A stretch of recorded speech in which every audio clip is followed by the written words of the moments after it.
Cela fait tout juste un an que Laurie de Lostal a appris qu'elle était atteinte d'un cancer du sein.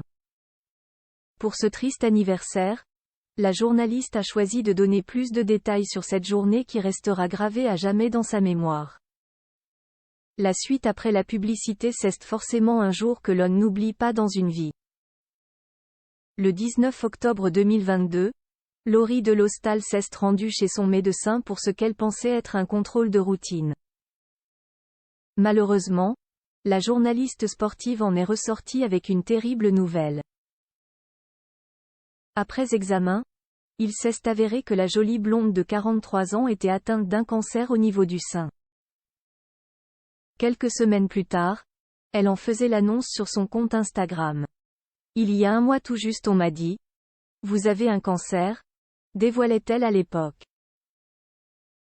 À l'image de son confrère Mathieu Lartaud, atteint d'un cancer au niveau du genou droit, Laurie de Lostal a décidé de parler publiquement de sa maladie et pendant plusieurs mois, elle a documenté son combat. En juin dernier, elle annonçait enfin la bonne nouvelle de la rémission de son cancer et depuis, les choses sont rentrées dans l'ordre. Ce jeudi 19 octobre, cela fait exactement une année que la compagne de l'ancien rugbyman Pierre Rabadan a vécu l'une des pires journées de sa vie. Il y a un an tout pile, je prenais mon petit vélo et j'allais jusqu'à Vincennes, la truffe au vent, faire une mammographie de contrôle sans aucune arrière-pensée. Il faisait très beau, la veille, j'avais passé une merveilleuse soirée à interviewer Marie-Josée Pérec et Lisette Lombé, j'étais en pleine forme et je pédalais comme une zinzin, trop vite, comme j'aime le faire, raconte-t-elle aujourd'hui sur son compte Instagram.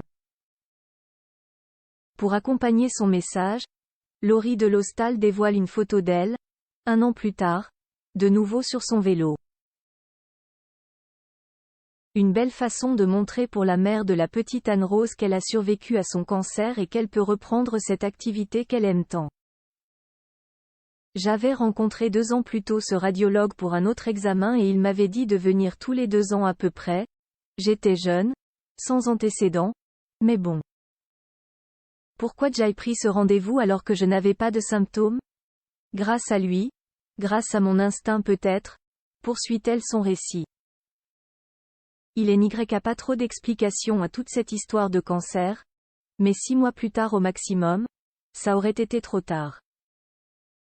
Et une autopalpation 6 mois plus tôt, ça aurait été moins pire, ajoute Laurie de Lostal, avant de terminer sur un conseil de circonstance, prenez soin de vous.